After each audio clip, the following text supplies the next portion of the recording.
Okay, all right, I'll just go. You all ready? Ready. Okay.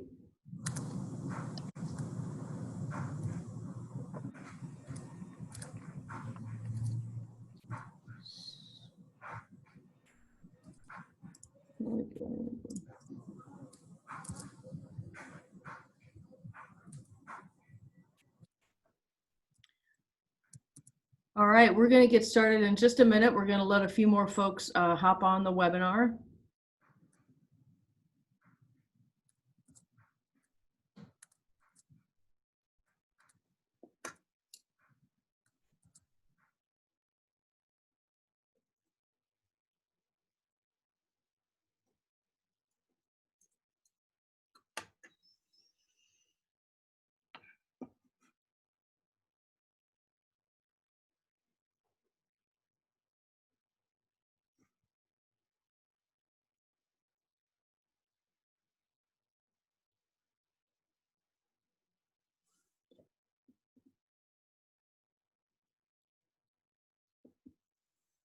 All right, well, welcome everybody to the Off-Campus Housing webinar.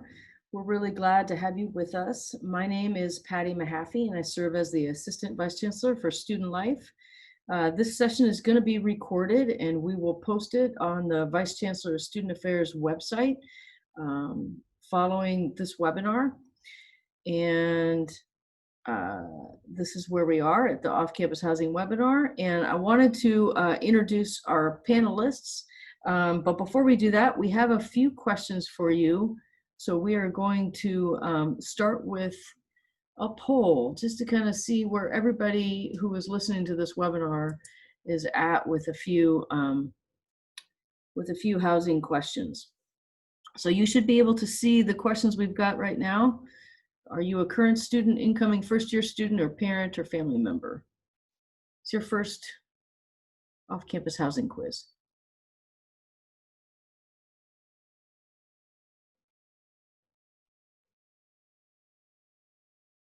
We're almost there.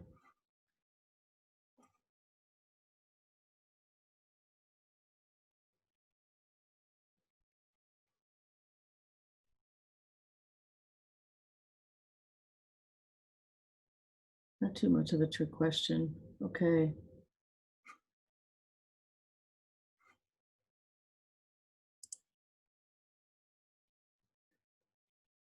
All right.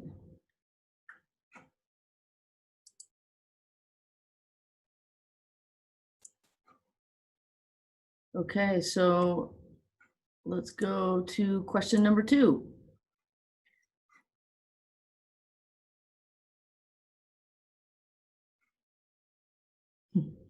That is question number 1.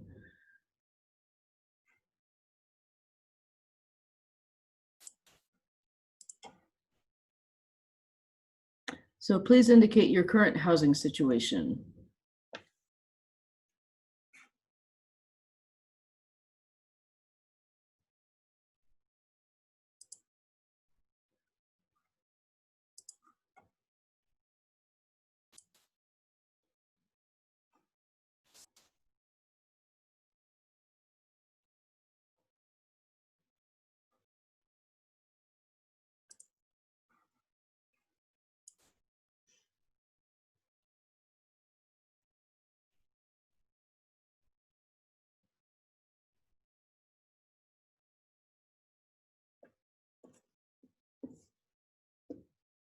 Okay.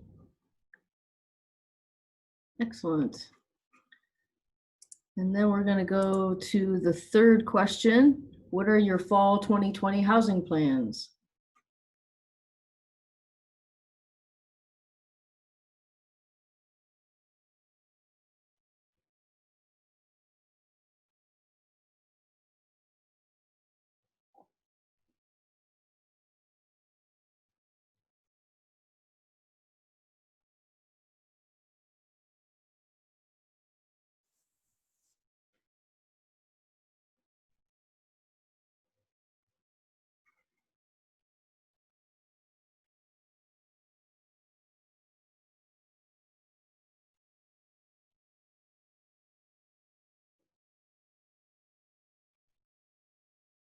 All right, thank you for that.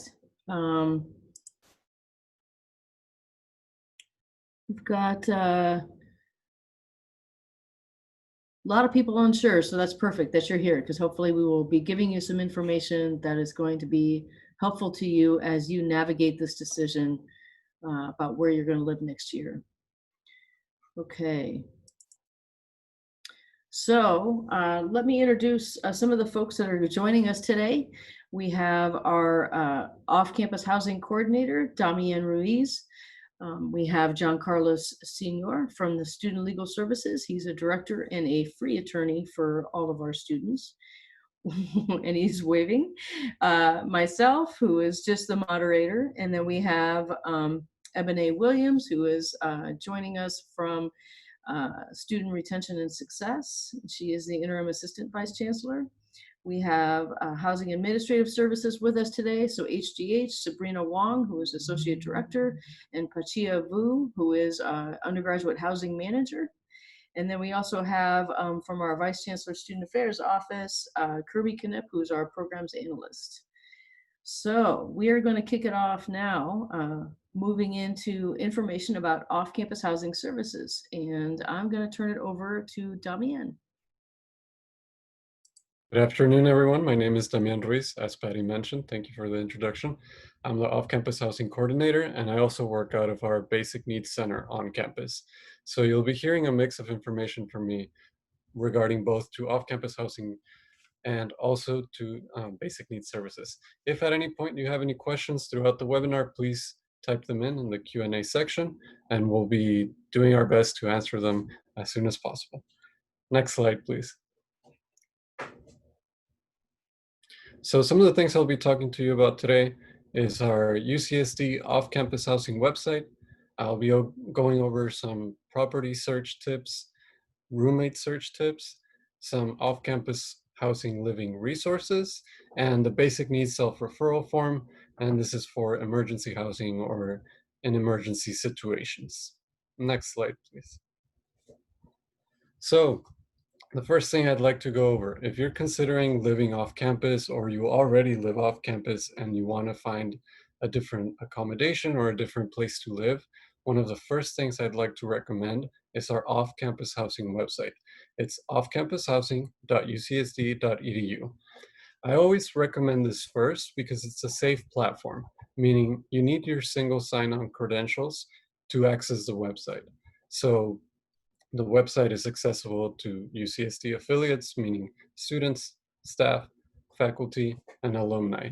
The postings undergo review. I oversee the postings that come in for the website. We make sure to check them that they are legitimate and to make sure that everything is good before we post anything on the website. There are quite a few things you can do once you're in the website to search for a property. I always recommend going into the search function and finding what you'd like in terms of your budget, the accommodations that you're looking for, and the preference that you may have when it comes to living off campus. So for example, here we listed some of the more budget-friendly options. There are room rentals available. There are even shared room rentals also posted on the website. They're usually subleases or leases that are for a room or a shared room. And you can go up from there. You can have a private room listed. There are shared apartments where all parties would have access to the common areas, but you would have a private bedroom. And there are private apartment rentals if that's something that you are looking for. Again, I always invite students to check it out because although there are postings that are a little more on the expensive side, there are also postings such as the ones that are highlighted here that start at around $650, and they are still close to campus if that is something that you are looking for. Also, the postings they cover the San Diego area as well. So if you're looking for an accommodation that's a little further away, that's something that's accessible as well. And you'll find that the prices change depending on the area of San Diego. So for example, La Jolla is a little more on the expensive side, but if you're somewhere closer to perhaps City Heights, La Mesa, and you're open to commuting and or living somewhere that's not as close to campus, then you can find those options there as well. Next slide, please. So, as you all know, we are currently in COVID-19 times, and that has changed everything we're doing quite a bit. And to precede the information that I'm about to share with you, I'd like to say this is information that changes constantly. And at the time that you hear this webinar, if you're looking at the recorded version, maybe some of these accommodations have changed. But I wanted to include here some of the properties that are taking into consideration COVID-19 and doing something to respond to it. You can see, for example, some of them have lowered deposits, like the properties under the Irvine Company Management, and they've all accommodated to virtual or self-guided tours to enforce social distancing. Other property managers, such as La Mirada, have also deposits and short-term leases available.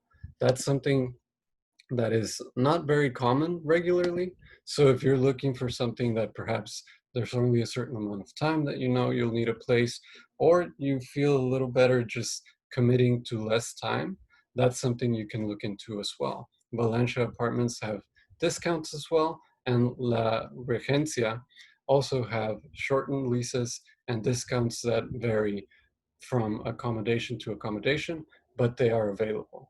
Uh, as far as COVID-19 goes and renting, I recommend doing what you know may work for you. So if the future is a little unsure and your income may change, it may not be the best idea at this time to commit to a 1-year lease, because regardless of what happens, you'll be locked into that lease and you'll be responsible for payments.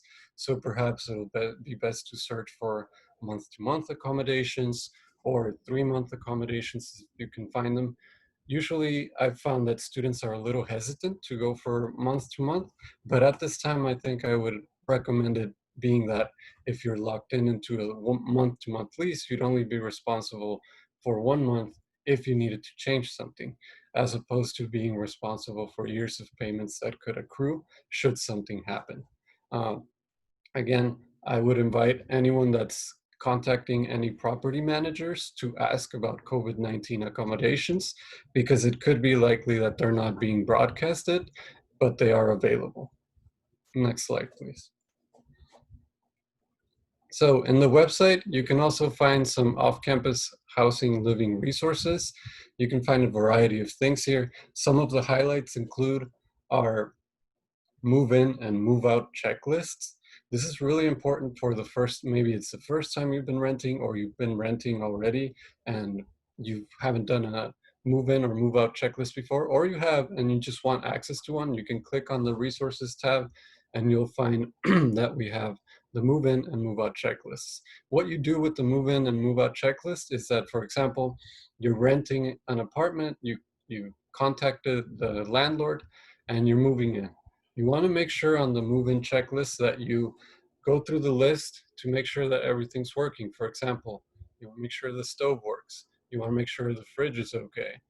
You want to check maybe somebody did something to the wall. And you want to check and document those things by taking a picture to make sure you can protect your security deposit.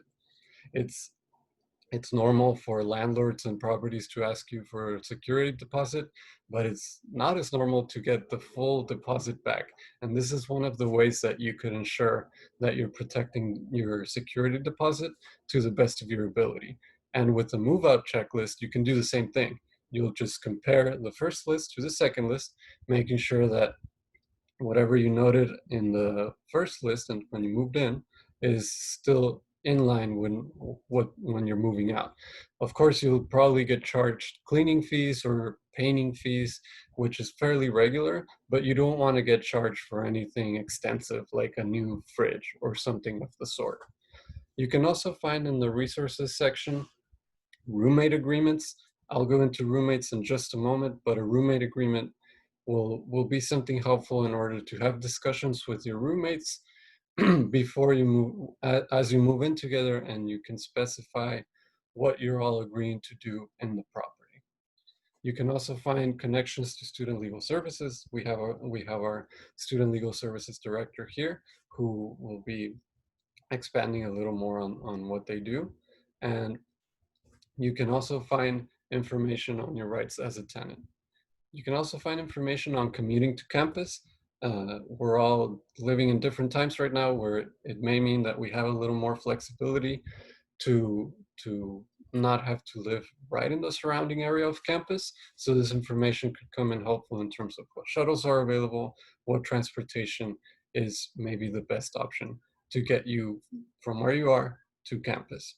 And you'll also find information about on-campus services. One of the examples can be our Basic Needs Center. As I mentioned, I also work out of our Basic Needs Center. So if you need information on stable food resources, financial resources, or housing resources, that's another thing you can find here. Next slide, please. So when you search for a property, you're going to have quite a few options available to you when it comes to which platform to use. There are quite a few. There's always property search platforms that keep coming up. For example, I know Craigslist is still very popular, but as you all probably know, sometimes it's not the safest option. One of the options I recommend, it's not UCSD affiliated, but it's still very effective, is PadMapper. I like PadMapper because, as the name may imply, you get this map function that will put dots or little arrows on all the properties that are available in the city that you are looking for. And you can adjust to your budget. You can scroll down to maybe your 1,000 is your maximum, or you can go a little higher if your budget allows it. I also like PadMapper because once you click on a property, it'll give you all the details of when to contact and how to contact the property lister, and they'll usually link their website. And as you can see here, some of them have a check mark, which is verified, which is a verified property, which adds another layer of safety. I really recommend using PadMapper. On my personal life, I've used it almost every time I've moved. It's very effective, and I've found that it's really up to date, and landlords update this regularly. You can also even find room rentals, which is not very common for the other property search platforms, and most of the ones on this website, when they're verified, are on the safer side. Next slide, please. So back to the Off-Campus Housing website. We have a roommate section where you can create your own roommate profile, and you can search for other UCSD students or staff or faculty that are looking for roommate accommodations. So what's great about this is that as you log in, you can create your own profile to indicate what you're looking for. This is accessible to both grad and undergrad students. So if you have a certain budget that you're wanting to stick to, if you have certain characteristics for yourself and for other roommates that you may be looking for, maybe you prefer a quieter place where everyone's studious, or maybe you prefer a place where people mix studying and have guests over regularly, and it's a more loud and lively environment, and that's something that you're okay with, that's something that you can specify. And it also helps because you can match with people that are in line with your preferences. So you can read in their profiles what they prefer, and you can even get into details of like your personal life, such as, are you okay with drinking, or maybe living with a roommate that's a smoker? So all of those things can be indicated, and it helps us match people a little better so that there aren't any conflicts that arise. So right now we have about 50 current listings. I always share this with students. The more people we have on there, the more options you will all have. So definitely check that out if you're looking for a platform to find roommates. Next slide, please. So some tips now that we're on the roommate portion. I will say that sometimes when I see conflicts through my position, because I do also help coordinate our emergency housing, some of them are roommate related, where conflicts may have gotten out of hand and someone is not safe in the property. So some of the things you want to discuss when looking for roommates is the financial commitment. Who is responsible for how much? Make sure that's something that's ironed out and clear so that there's no room for misinterpretation. If you have the rent due at a certain time of the month, then have that discussion and say, by this day, we all agree that we're going to have our rent ready. And in the event that one of us is not able to, what happens then? It's usually best to have these conversations before moving in, as opposed to once you're all locked into a lease. You want to make sure that these conversations can happen, because if you see a red flag or something that maybe you don't want to be dealing with in a roommate, you can take care of that. You can potentially back out of something before you're locked into a contract. You can also discuss shared areas. What's the access going to be like for shared areas? It's best to not assume that everyone's on the same page just because you'll be living together. Even if you're friends, you want to make sure you have these discussions. Who has access to the kitchen? Is there a certain time that a roommate prefers to be in a certain area of the place that could make it easier to have a discussion about this? What are the responsibilities? It could be who's cleaning what at what times. Are you on rotation about the chores? Is everyone just responsible for their own things? This is an important thing to discuss as well. Guest policies. So it's so important, I even have it on there twice. The going over guest policies in terms of, do you want overnight guests for yourself? Is that something you're planning on doing? Or are your roommates doing that? Is that something you're comfortable with? Is that something you're not comfortable with? So definitely having those discussions. And then culture and identity. These things are maybe something that we're not thinking about that could affect our living situation, but there could be aspects of our identity that are really important. Is there a certain religious practice that you have that you want to make sure everyone's okay with? Or is there some sort of cultural discussion that needs to happen between you all to make sure that everyone's on the same page to live comfortably and without conflict? And same goes for identity.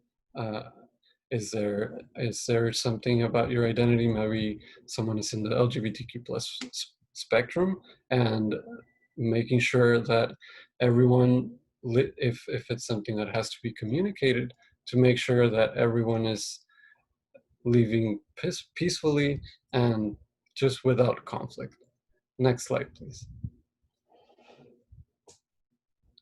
So I won't go over too deeply into student legal services because we do have the director here and he will do a much better job than I will on this. But the important thing to know is that students can have one-on-one consultations with me about their housing situation, whether they're seeking just general guidance when it comes to looking for a place or what to expect in the San Diego area. Some people maybe are not as familiar and others are, but maybe they're renting for the first time. So when we're having this discussion, sometimes legal questions may arise. And I refer students to student legal services. It's great to have that connection with John Carlos. We've been able to help quite a few students when they have questions in like, what is happening with my lease? Is it okay for my landlord to do this or that? It's just a really helpful connection that we have on both ends. For example, when he has a student that may need emergency housing, or when I'm trying to prevent someone from going into an emergency and just get them that legal advice. Next slide, please. So, speaking of emergencies, I'd like to talk a little bit about the basic needs self-referral form. So, as I mentioned, I'm part of the Basic Needs Center, and I assist with all housing-related emergencies. If you're ever finding yourself in an emergency where you're houseless, you don't have a stable place to live, maybe something is happening that's a little more on the darker side, perhaps relationship violence or domestic abuse, something like this is happening, please don't hesitate to fill out a basic needs self-referral form. There are emergency resources available to you. One of those is emergency housing. It's always just important to note that emergency housing is for students who are currently registered, and We will need approval of the Dean of Student Affairs, but it's still available for UCSD students. If you're in that situation, please don't hesitate to reach out. I'll be happy to assist you. We can set up a one-on-one meeting. I will do my best to get you all the resources that you need and find some sort of solution so that you end up in permanent housing. The same can be said for food resources. If you've lost your access to stable food, maybe your budget has changed. I know it has for a lot of us due to COVID. Please reach out to us. We're here to help. We have different resources on campus, like our Triton Food Pantry. We can help get you connected to CalFresh, our county food benefits program. And we also have financial wellness resources available to you. So you can find this at basicneeds.ucsd.edu, and you can go to assistance form. I always say, hopefully this is not the way I get to interact with you, but if it is, I can guarantee I'm here to help. Next slide, please. Okay, and that's it for me. I will pass it off to John Carlos. If you have questions, please continue to put them in the chat. Thank you. Okay, that's excellent news from and information from Damian. As he said, my name is John Carlos Sr. I'm an attorney and I'm the Director of Student Legal Services on campus. So my office provides free, confidential counseling, education, and referrals to all currently registered UCSD students. So that means that when you are students at UCSD, you have a free lawyer to come talk to you about any and all legal issues, questions, or problems that you might have. So let's say you have questions about your rights as a tenant, or maybe you get a ticket. Hopefully you don't, but if you do, let's say you want to start a business or want to know how to protect your intellectual property rights. If you're interested in law school, you can come talk to us. It's totally free and it's totally confidential. So that's a bit about my office. This workshop and what I'm about to provide specifically about living off campus and about signing leases, it actually usually goes about an hour, not just because I'm long-winded, but also because there's actually quite a bit to cover. So I'm going to do my best, though, to really summarize, I think, what are the most important parts to consider when you are thinking of signing a lease and moving off campus or living off campus. So top 5 renting tips. As you can see in the picture there's one of our examples of our on-campus housing. No, I'm just kidding. It's a beautiful piece of art that we have on campus called Falling Star. But this does lead to my first point, which is that you definitely want to look at your place before you sign anything and before you send any money. So if you could please advance to the next slide. Thank you. So my top 5 renting tips. Number 1 is, yes, look out for scams. These are, of course, very, very challenging times when it comes to many things, and particularly when it comes to trying to find housing for the coming fall quarter or even summer. And unfortunately, there are, of course, folks that are trying to take advantage of the difficulty. So you really need to be careful to watch out for scams. You want to make sure, to the best of your ability, to not send money until you've seen a residence, until you've actually toured the place. Just this week, I had an unfortunate situation with a student who was told that she couldn't tour a place because of the virus. And this was Craigslist, but the promise was made by the person listing it, that any money, if there were any problems, would be returned to the student, but that if the student could please send a few $1,000s as a security deposit, which she did, and unfortunately that turned out to be a total scam.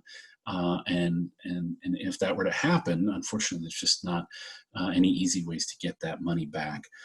Do your best to tour the place. Do your best to meet with the landlord. Do your best to tour the property. Get a key. Get a copy of the contract so that you know what you're getting into. Unfortunately, I've even seen a scam or two occasionally slip through at the Offcampus Housing website. Damian and his crew do an excellent job of trying to weed out scams, but really, but they still occasionally will go through. So please be careful. If it sounds too good to be true, it almost certainly is.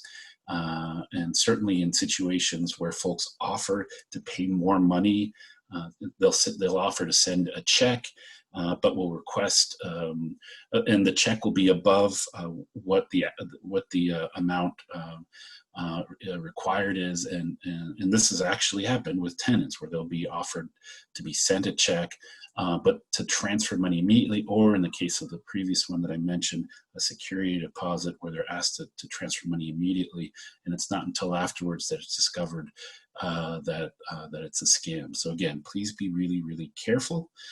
So that's number one. Number two, keep in mind that all tenants / roommates, same idea, are jointly and severally liable. And that's a fancy way of saying that each tenant is responsible for the entirety of the lease obligations. And what that means is, let's say you're renting a place off campus and you're paying $500 a month for your room, and you've got 2 roommates and they're also paying $500 a month. If the next month's rent, the next month rolls around and rent is due, if one of your roommates fails to pay their share, their portion of the rent, under the rule of joint and several liability, that tenant can, of course, be in legal trouble with the landlord. The landlord is allowed to file a lawsuit against that individual for failure to pay rent, but they will also file suit against everybody. They will file suit against all tenants / roommates, everybody who signed the lease. So that's the idea behind joint and several liability. It's really important for you to do your best to make sure you know who you're going to live with. The same rule applies when it comes to co-signers. Some landlords, in order to be sure that they're going to get paid the monthly rent, will request that a parent or guardian sign on to the lease as well. In other words, agree to be financially responsible in the event that a tenant is unable to, say, pay the rent. I try to discourage students from signing leases that require co-signers. Ultimately, it's up to the landlord. The landlord is allowed to require that. But like I said, I absolutely encourage folks to try to avoid doing that. I particularly try to advise parents to avoid agreeing to be co-signers. The worst case I've ever heard of, and I always have to throw it out there, is a case where a student's mother, who was a co-signer on a lease, was being sued because the student's roommate burned the house down. Yes, that's a real case, and yes, it was terrible. What we lawyers do is we sue everybody, and then we let it up. We leave it up to the defendants to figure out who's responsible. So please understand that you're signing an agreement and agreeing to basically be bound by the person that you're going to be living with when it comes to rent, when it comes to the security deposit, in other words, any damages to the place. If a roommate is violating one or more of the provisions of the lease contract, that means everybody can get in trouble. So make sure you know who your roommate is. And to that end, I would strongly encourage you to consider using a roommate agreement. So if you go to our website, sls.ucsd.edu, which was highlighted in a previous slide, scroll down to sample legal forms and agreements. That's towards the bottom of the page. And you can find a customizable roommate agreement where you can fill in information. And so how much each person's share of the rent is, who's putting what utilities in whose names, what are the agreements in terms of who's parking where and who's paying for groceries, all that sort of a thing.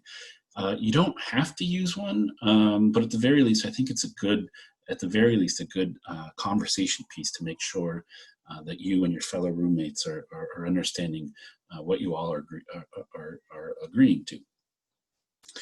And another way to protect yourself is to get renter's insurance. Some landlords require renter's insurance, and they're allowed to do that. A lot don't. Either way, I would suggest that you look into getting renter's insurance for yourself. So So the most basic policies of renters insurance include personal property coverage, so coverage for renters' own personal property against loss or theft or damage. A landlord will also occasionally require tenants to get liability insurance that covers basically the landlord in the event there are any damages to the place, as well as any injuries to anybody that's living there or anybody that's visiting there. I see those types of policies pretty frequently, but I will also occasionally see claims involving folks who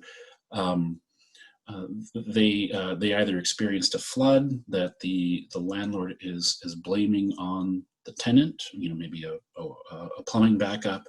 I'll occasionally see cases involving mold or mildew, and there are typically exclusions under policies that don't include coverage for mold or mildew, as well as loss of use. Loss of use is a fancy way of saying if something serious happens, and let's say the landlord has to come in and make repairs, and that prohibits the individual tenants from living in the place for a number of days or whatever.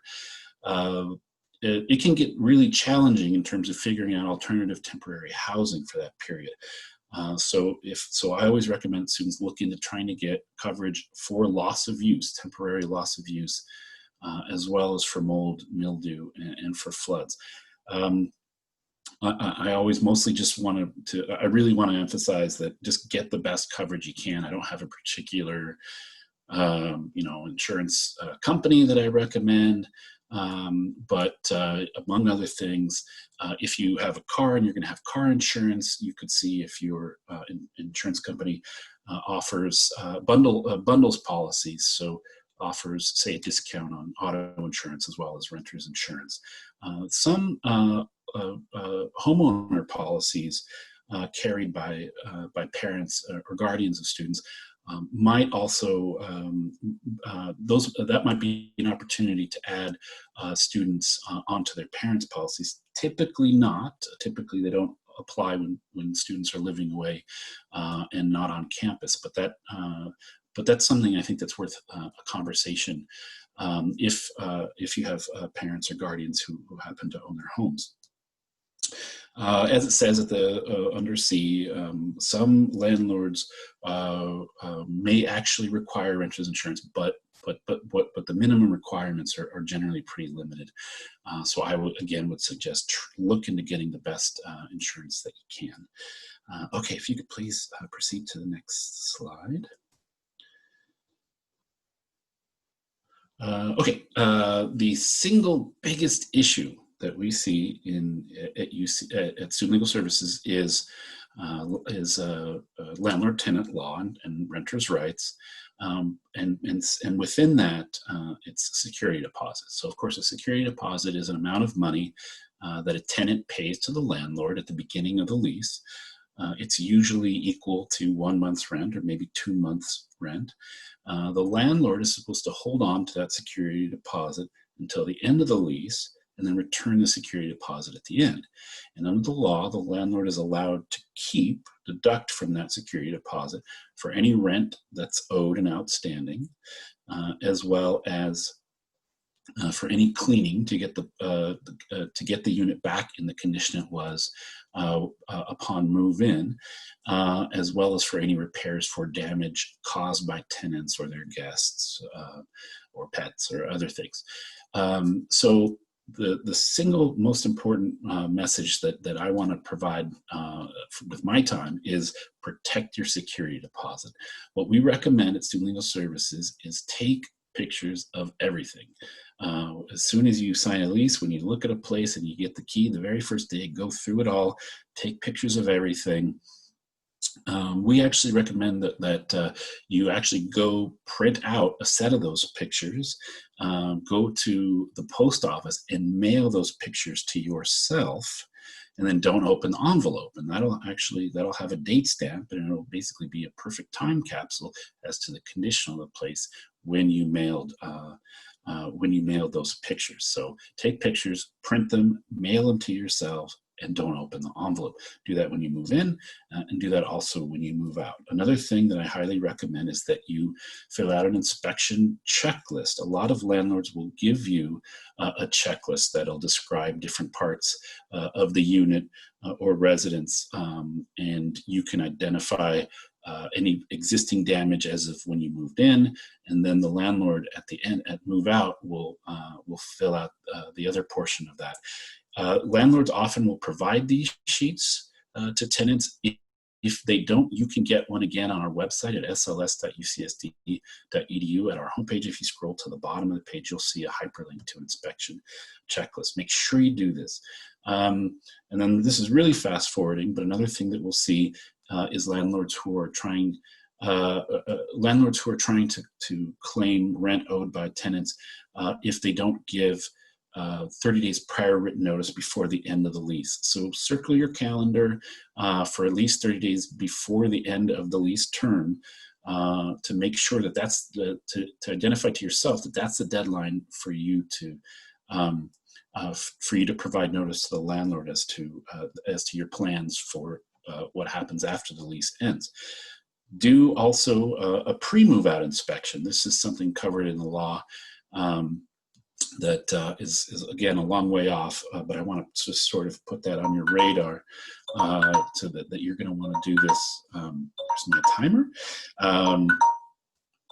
That you're going to want to do this before you move out, and then lastly, when it comes to repair requests, if you got an issue at your place, you want to make sure that you put it in writing to your landlord that you want repairs to be made, and you want to make sure that you're able to prove that you requested a repair, that you notify the landlord that a repair was required. Also, ultimately, really the big lesson for all of these under this under paragraph 4 is document everything. Make sure you get it in writing. Lastly, if you have any questions, if you want student legal services, if you want to meet with me to talk about your lease before you sign it, if you're having any trouble with your landlord in terms of repairs, or anything else, please feel free to reach out to us. We're working remotely, but we will be open in the summer as well as in the fall, no matter what. So I will go ahead and stop it from here and turn it over to the good folks over at Oncampus Housing. Thank you. Thank you, John Carlos. That was great. This is Sabrina. I'm going to be talking a little bit about on-campus housing. Next slide, please. So for on-campus housing, if you are interested in living on campus and you didn't currently live on campus, so you're kind of brand new to the situation, if you're an incoming student, then there's a way to apply for housing via the Triton checklist. But if you are a continuing student that's already been at UCSD for a while and are just now considering living on campus, we do have a wait list. It usually opens up over the summer. You can check our website, hdh.ucsd.edu. You can check in June, and we should have some information posted as to the approximate date that we're going to open up the wait list.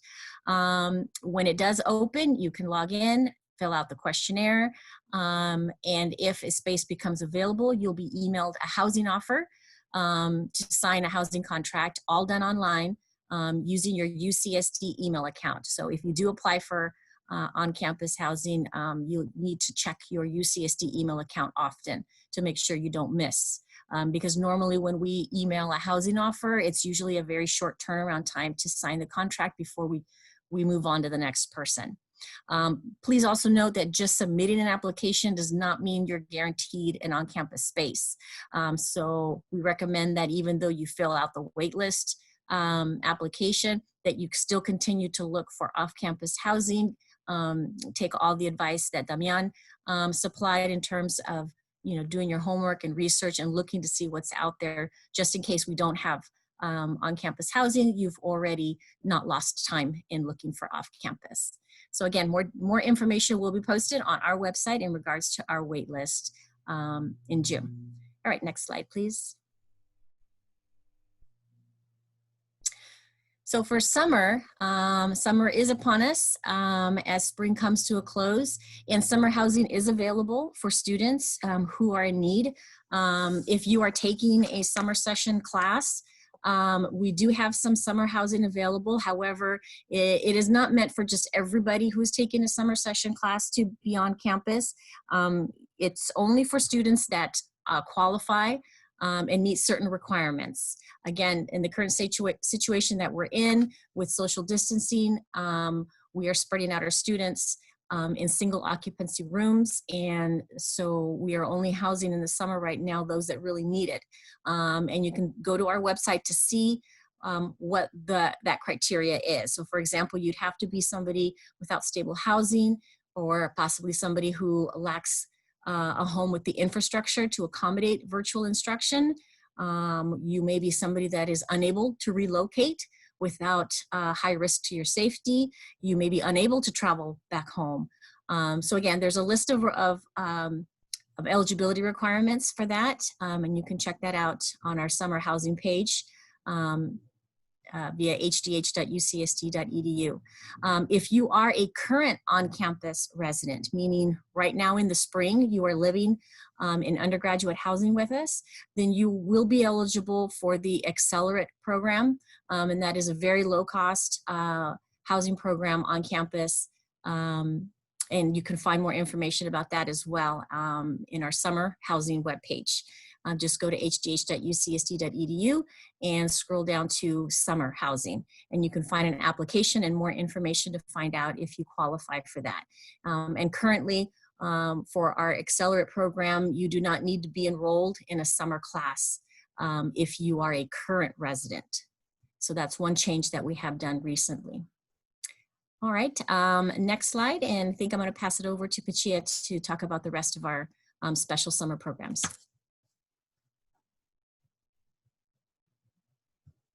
Oops. Sorry about that, I was muted. Hi everybody, my name is Pachia and I'm going to talk about some other on-campus housing options. For our students who may need flexible housing accommodations over the summer, we do have a short-term transition housing program available. This program is available from June 15th through September 5th. Those that are eligible include our current students who are graduating spring 2020 in just a few short weeks, our incoming first-year freshmen and transfers who have accepted their offer of admissions, our continuing students who are currently living off campus right now, and our international extension students. The cost is $49 a night per person for a single occupancy bedroom in a shared apartment. There will be weekly custodial services in the common area, kitchen, and bathroom. Please note that this price does not include a dining plan. The application is currently open and can be accessed by visiting hdh.ucsd.edu under summer housing. Next slide, please. If you are a current grad student who is living on campus with us right now, and you need an extension on your lease agreement, please reach out to your leasing office to review your options. If you are a current grad student who is living off campus and is in need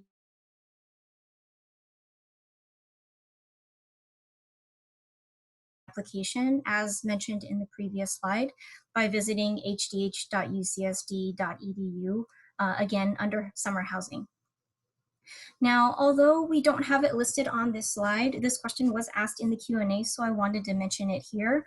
For our grad students who are currently living off campus and are interested in living on campus in one of our grad and family communities, you'll want to submit a waitlist application at hdh.ucsd.edu. Just click on housing and then grad, professional students, and family. You'll also find a list of all of our current grad and family communities, amenities, and all of our prices there. Next slide, please. And for our undergrad students who currently hold a housing contract for next academic year, while we would be really sad to see you go, we know that plans can sometimes change. If you have decided that living off campus is the route you'd like to take, You are still able to cancel your housing contract by visiting the housing portal at hdh.ucsd.edu. Since you haven't yet selected your on-campus housing space for next academic year, there is no cancellation fee if you cancel prior to selecting that space. As always, you are welcome to reach out to us if you have any questions, and we'd be happy to assist. Our contact information is going to be available at the end of the presentation. I'll go ahead and pass this back to Patty so we can move on to the next slide.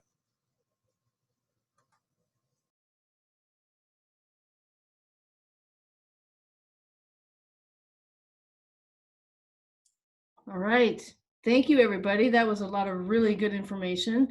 What you see now is just contact information for everybody that was presenting and their respective offices. You can go ahead and take a picture if you want, but as I said in the beginning, we've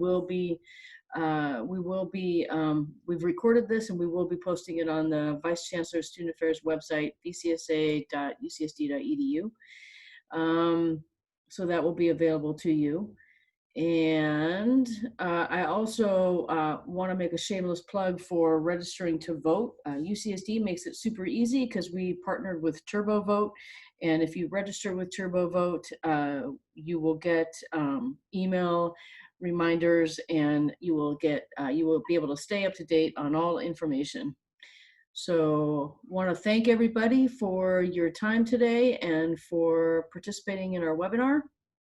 And any questions that you've got, please make sure to reach out to the different offices that were part of this webinar, and we wish you all the very best. Thank you very much and have a great long weekend.